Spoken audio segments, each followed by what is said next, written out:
Hello, I'm Bonnie Simon, and this is the Bonnie Simon Says channel. And I want to talk about something today that, since you're all a captive audience, more or less, I want to talk about something today that has been just been bothering me on in the political sphere. And I don't mean for this to be a political video, but there's a lot of chatter, and sometimes there's implications that just, I don't know, just rub a person the wrong way. So I've been listening, and there's a lot of discussion about how rich people are or are not paying their fair share of taxes. And I'm not rendering an opinion on that. And if you're listening to this, I'm not interested in that topic per se, but I am interested in the implication that somehow people who are wealthy and influential, that they've just fallen into this somehow, that it's just become like they just were wealthy and influential, and that they didn't have to become extraordinary. Like, I just don't think that there's any discussion about how hard it is to actually become an extraordinary version of yourself.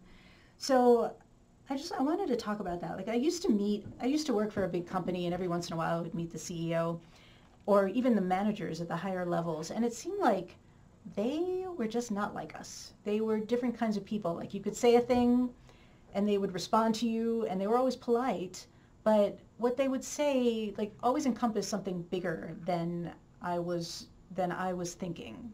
They thought differently. And I think in order to get to that point, I've learned in the last few years that in order to get to that point, you really have to face a lot of your fears to be able to expand how you think about things that much. And yet, like, you have to have that capacity in order to have the influence, in order to have the wealth, but it means doing a lot of really hard things. So like in my case, I am learning to be a master salesman. That's my goal, is to become a master salesman. And what do I sell? Well, for the most part these days I sell cars, and nobody trusts car salespeople, but they do trust me. And I want them to trust me. I really want to do a good job for people, and I work in a place where we don't have to, like, we're not asked to, we're actually forbidden to lie to people, and like we treat people, our customers, like they're real people.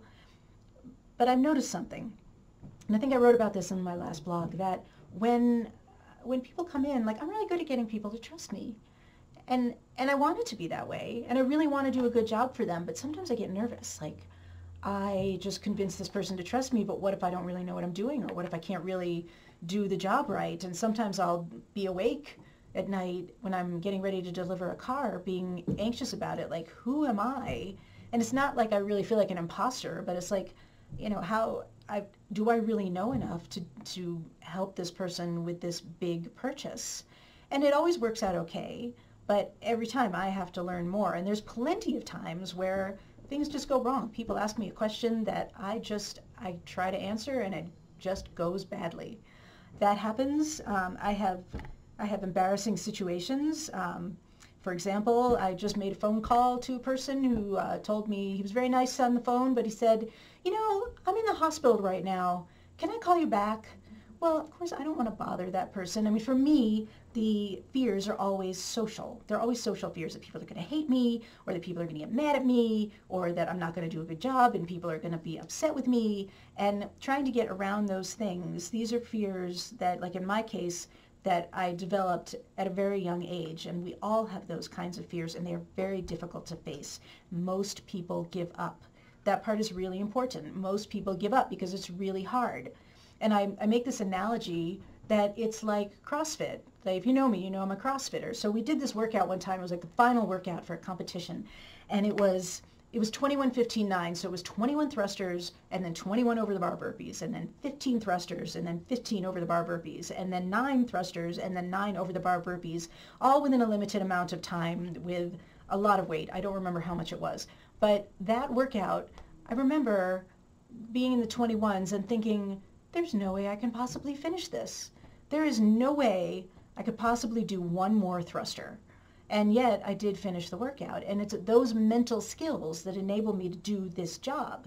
I can't make one more phone call. I can't bear the idea of talking to one more person who might get upset with me because I have to tell them this difficult thing, or I can't bear to stop by one more person's house who isn't expecting me and is going to be annoyed that I'm showing up even though I'm, dropping off a gift or something like that.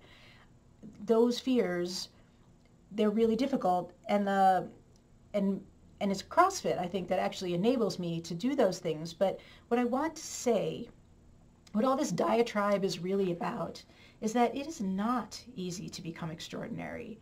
I was raised to work for somebody and, work for a corporation and do the best I could, but that is nowhere near as hard as what I am trying to do today.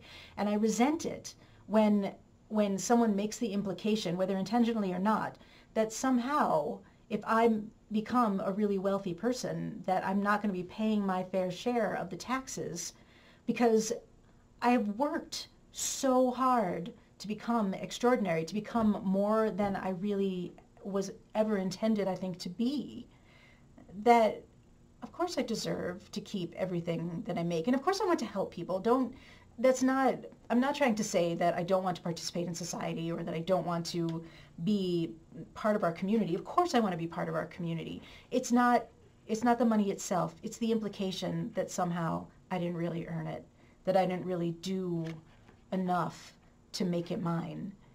This is really hard. And if you want to be extraordinary, you're going to have to face every fear that you ever came up with. And you're going to have to learn how to overcome them. And you're going to spend days doing things that are hard. And you're going to be tired at night. And you're going to be trying to figure out how to manage all the pieces of your life together, because a lot of your energy is going into doing the hard thing. Whatever reward people get from that, they deserve it. And I wanted to say that. I just wanted to say that if you want to be extraordinary, it's going to be difficult. And whatever reward you gain from it, you've earned that. I'm Bonnie Simon, and Bonnie Simon Says.